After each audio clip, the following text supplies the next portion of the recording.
I used to think love meant being needed.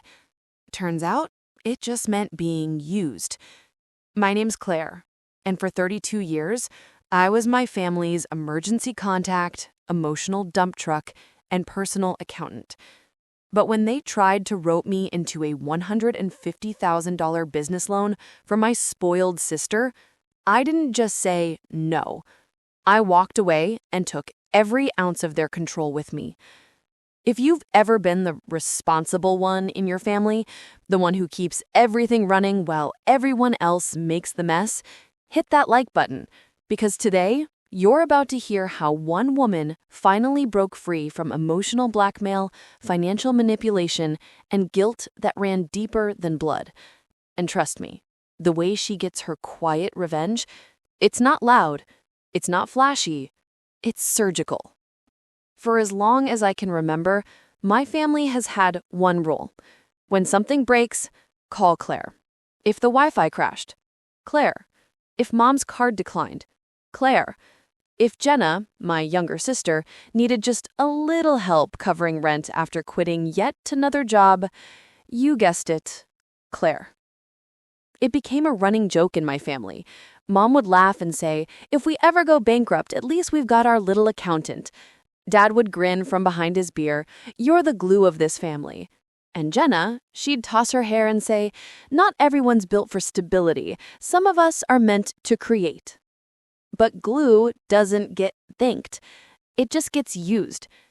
It was a Sunday dinner, one of those family nights that's supposed to feel warm and familiar. Mom had a roast in the oven. Dad was pretending to care about football. And then Jenna arrived, 20 minutes late, wearing a designer sweater that probably cost more than my monthly utilities. She breezed in like she was entering a spa. "Do we have lemon water or just regular?" I didn't look up from the parsley I was chopping. "The sink works," I said. She wrinkled her nose. Mom immediately jumped in. "Claire, be nice. Your sister's had a stressful week." Stressful. That was Jenna's word of the year. And responsible was mine. It was like we'd been assigned roles before birth. She was creative. I was careful. She got the applause. I got the cleanup. Halfway through dinner, Aunt Rose leaned in with that smile older relatives get when they're about to say something you'll remember for years. "So, Claire, still renting that little apartment of yours? You're not getting any younger." I swallowed a bite of roast. "Working on it," I said. Mom's spoon clinked the oven door like a period at the end of a sentence. "She's careful," Mom said proudly. "She likes things predictable. She's comfortable." Then she laughed softly. "She's not like Jenna. Jenna's meant for more." The table chuckled. Even Dad, from the couch, added, "Claire, grab the check when it gets here, okay?" I almost laughed, not because it was funny, but because it was so expected. I was the family credit card in human form. That night, when I got home, I opened the Notes app on my phone. Inside was a secret list. My personal audit of family favors. $216, family phone plan. $347, Jenna's vet bill. $1,200, apartment deposit. Some entries had stars next to them, debts I knew would never come back. At first, the list was just for tracking. Then, it became therapy. Every dollar was a memory of how much I paid to keep the peace. See, my family had this mantra, family evens out. But it didn't. It just got tidier.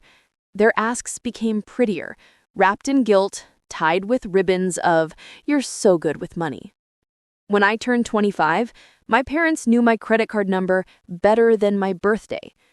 And every time I thought about saying no, guilt whispered louder than reason, because good daughters don't say no. Then came Jenna's latest creative phase, the travel blog, the bakery internship, the wellness coaching certification that went nowhere. Each time, there was always one common ingredient, my wallet. But I told myself it was fine. I could afford it. It kept the peace. It kept Mom smiling. And honestly, it made me feel needed. Then, one winter morning, everything changed.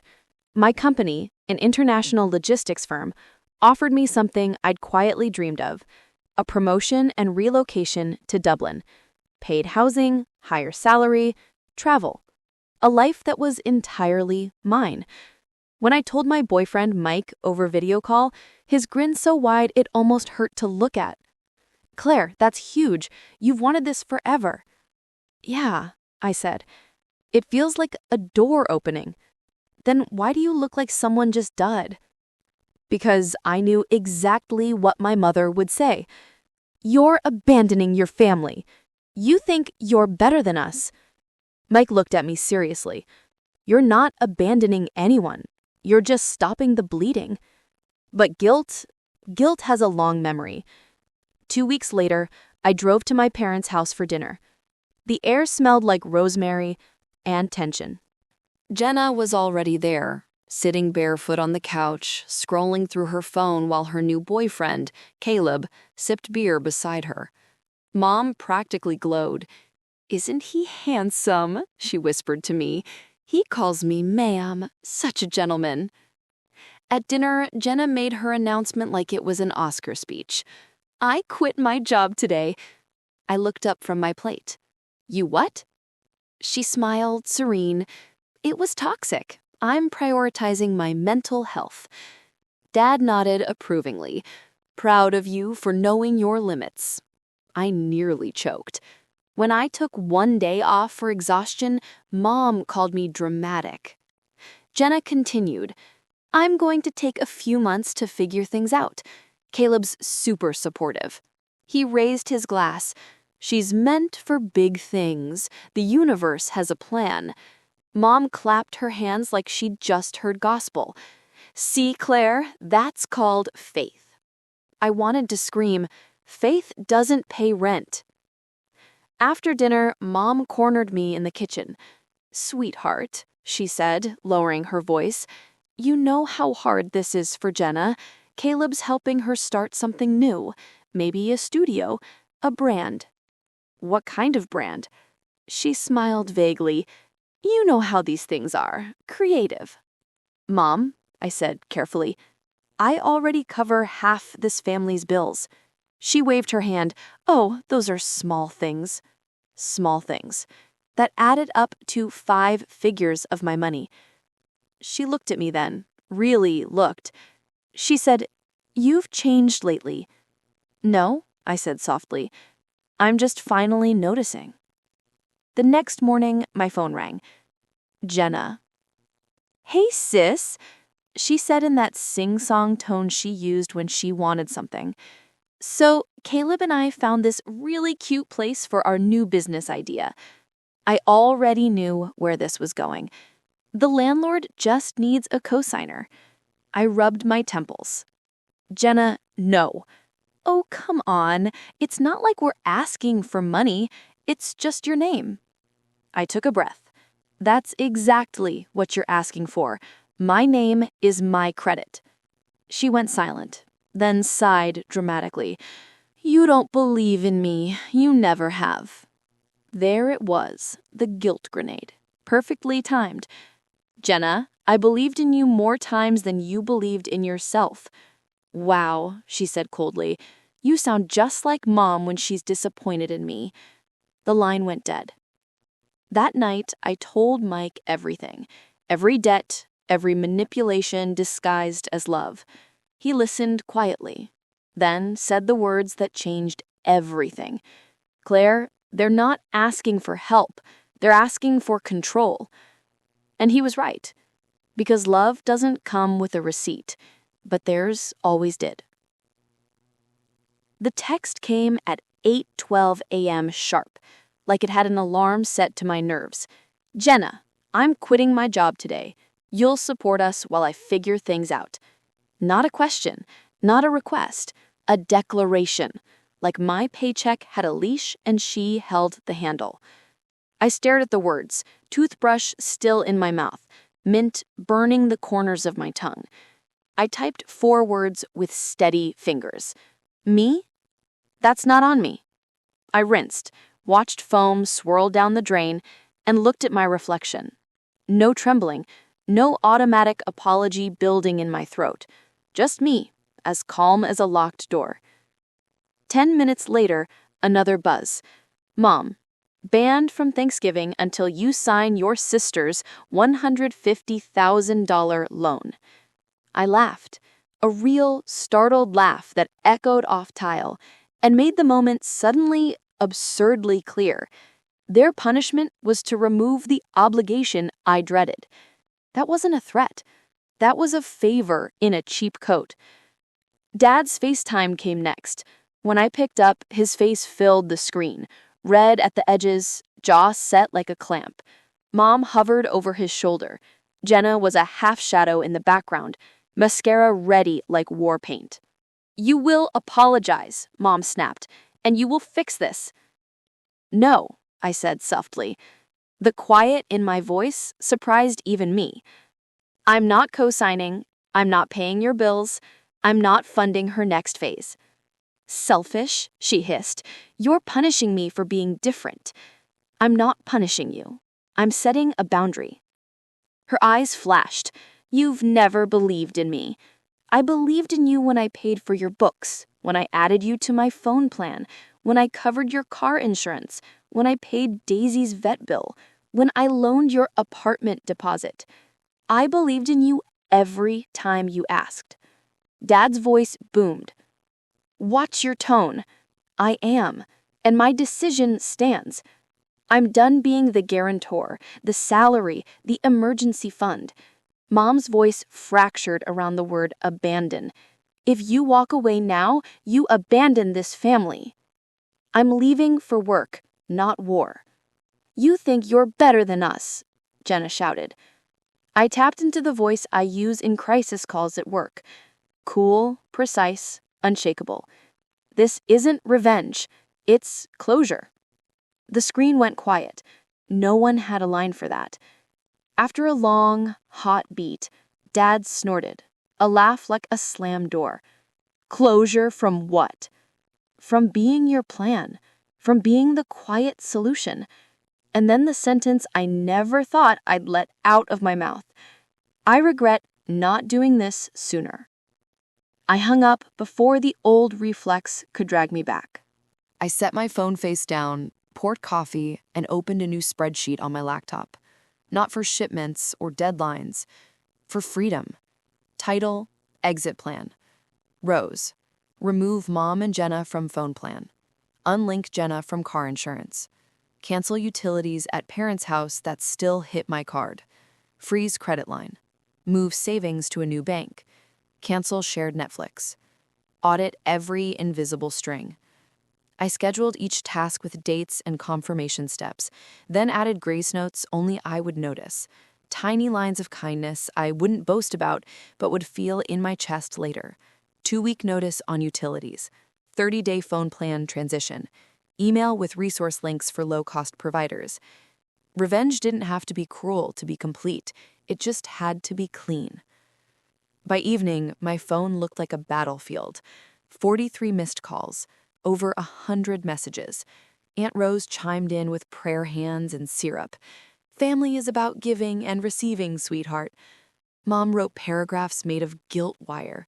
We raised you better. Your sister needs her runway. Dad's texts were blunt instruments. You'll regret this. Jenna's were knives with glitter handles. You destroyed this family. You hate me. Caleb threw himself into the mosh pit with the gem. Bro, masculinity isn't about running away. I blocked him mid-bro. At 10:17 p.m., a fist knocked on my door like it was collecting a debt. I peered through the pee-hole and saw Dad. Work shirt, red face, the same posture he used when the cable box misbehaved and I was 12. I didn't open. Coward, he shouted. The word rattled the door in its frame. Boundaries, I said, through the wood, surprised by how steady I sounded. You think words protect you? No, I answered. Choices do. Footsteps left like thrown tools. That night, I texted Mike, it's done. I'm leaving Monday. He replied instantly. Are you okay? I stared at the question. For once, the truth wasn't slippery. For the first time, I think so. He sent back, proud of you. Book the flight, I'll meet you. For years, relief had always been conditional. If they stop asking, if this month is quiet, if Jenna keeps this job. Now it was structural. I could build around it. Morning, coffee, headphones, a deep breath that reached places I'd starved for air. I began. Phone plan. I called the carrier, verified my account, and set a date 2 weeks out to remove additional lines unless they were ported by then. I drafted a clear, respectful text to the family thread. Phone plan will transition in 14 days. You can keep your numbers by porting to your own accounts. Here are instructions and low-cost options. I added links. I added the customer service number. I pressed send. Car insurance. I called the agent. I'm removing my sister from my policy effective 30 days from today. Please email her proof of coverage so she can secure her own plan. I made sure they'd notify her. I made sure there was time. Utilities. I finally did what I once typed and then buried. Canceled auto pay for my parents' house. A 2-week timeline to disconnect if they didn't transfer the accounts. I scheduled a formal notification email to mom and dad with bullet points, dates, and phone numbers. There was no pettiness in the formatting, just the kind of clarity I give strangers at work, because that's what fairness looks like, even when you're bleeding. Tidy edges, no jagged corners you can cut yourself on later. Banking. I opened a new high-yield savings account and moved my emergency fund. Credit. I froze my credit file. No more surprise loans with my name warped into consent. Streaming. Canceled the shared Netflix with a small, human smile. Peace would sound like not getting texts when a new season drops. When the last confirmation email hit my inbox, my shoulders dropped 2 inches. I hadn't realized how many invisible backpacks I was carrying until I set them down on the floor of my own life. I closed the laptop and for the first time in years didn't feel obligated to check my phone. I knew what it would say anyway. The family group chat lit up as expected, shock that bloomed into fury. You can't just cancel things, Claire. We are family. What are we supposed to do? My thumbs hovered over the keyboard. The old Claire would have backspaced 5 versions of apology. The current one wrote, "Be adults. The instructions are above." Mom's message arrived within a minute, voice to text punctuation like hail. "Fine. If you won't support your sister, don't bother showing up for Thanksgiving." The sentence sat there, brittle and sharp. I read it again, felt for the old wound it used to reopen, and found scar tissue instead. I typed, "Okay, take care." The following afternoon, Mom asked for a family meeting at 7 p.m. I replied, "I won't be there." She fired back, "You will." I sent a period. Period. No. I made dinner, I cleaned the pan, and watched steam curl from my mug like a blessing I'd never learned growing up. At 9, the group chat went frantic. Caps lock, missed calls, a righteousness crescendo I didn't have to conduct anymore. I muted the thread, and the quiet in my apartment felt like church with the doors open. Acceptance email open. Dublin contract ready, cursor blinking at the bottom like a heartbeat I finally heard. I clicked confirm. The soft chime felt like something holy breaking and mending in the same breath. I booked my flight. I set a calendar reminder labeled exit day, choose peace. No fireworks, just a steady yes. Sunday morning, Dad texted that he was coming to get this straight. I replied, "Don't come, we can talk by phone." He didn't answer. At 11:40, a knock like a gavel. I looked through the pee-hole. Dad again, Mom at his shoulder, Jenna trailing behind in sunglasses like paparazzi had been cruel to her. I didn't open. "Claire," Mom called, a sugar-rimmed shout. "This is childish." "No," I said, loud enough to travel through wood. "It's a boundary. Open the door or we're done."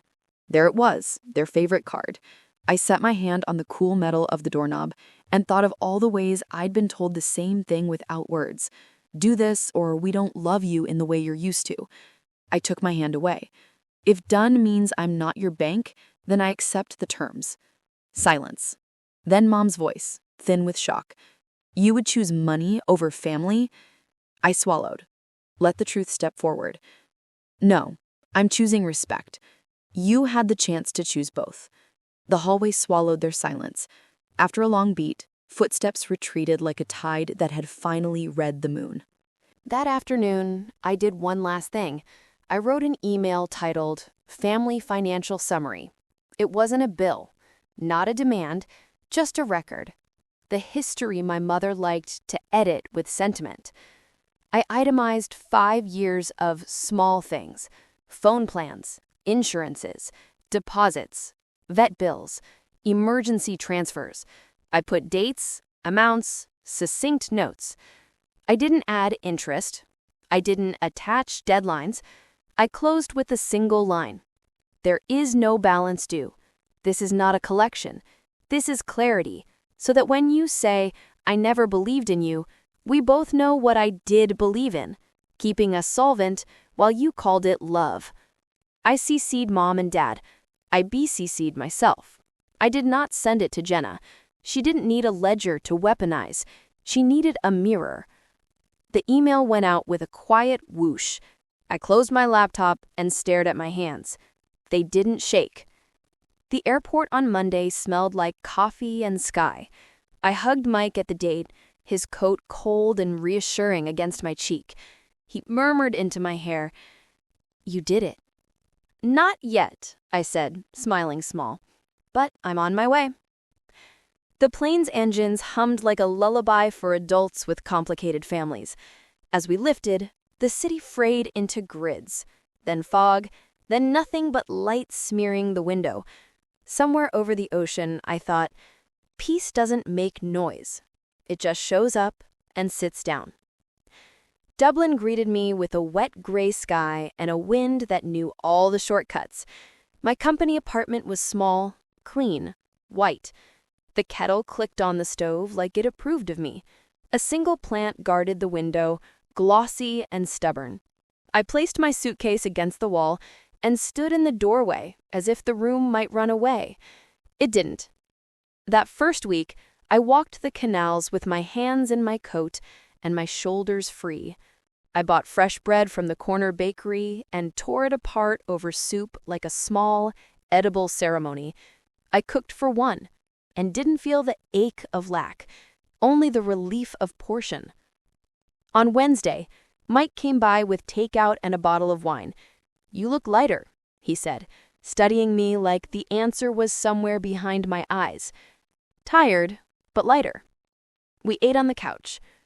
I didn't check my phone once. Not because I was avoiding something, because I had nothing urgent to touch. Silence stopped being eerie.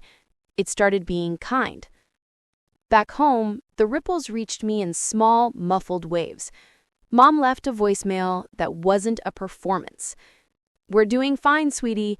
Jenna's working part-time. Your father says hi. Just wanted to check you're safe."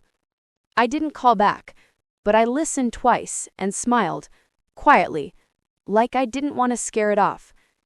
On a gray Thursday, a photo arrived from an unknown number. Jenna with Daisy, both looking into the camera like the lens owed them money. No caption. I stared at it longer than I meant to, then saved it. Not for nostalgia, for evidence that love can exist without invoices. Work filled its own shape quickly. My manager slid a report across a conference table and said, "Excellent work, Claire. Keep this up and we'll talk long term." The praise landed somewhere I hadn't felt in a while, the place where pride doesn't need witnesses. I left the meeting and stood by a window that looked out at a row of buildings older than all my family patterns combined. The glass was cold against my palm. The future didn't feel like a door anymore. It felt like a room I'd already entered. The real revenge was never ruin. It was removal. Removal from my accounts, my calendar, my nervous system. One last time, I opened the Notes app where I had kept my secret ledger.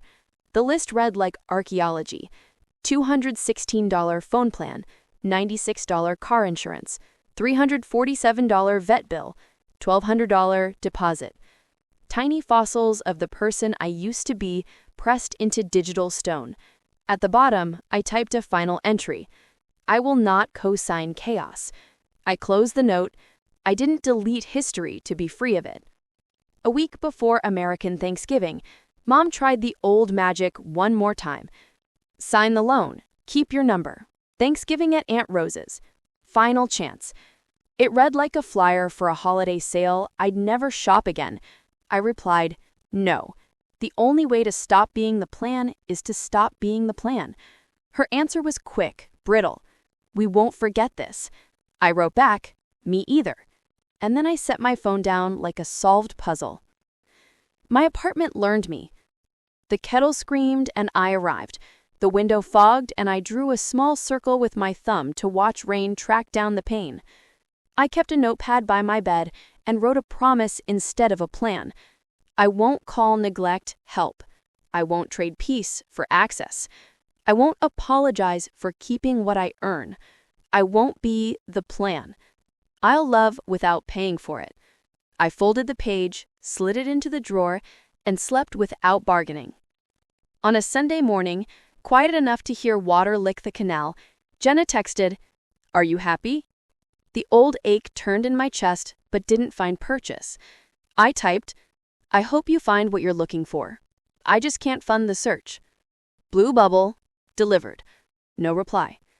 I made coffee and let the silence be an answer too. The payoff wasn't a public spectacle. It was the moment consequences finally found the right addresses.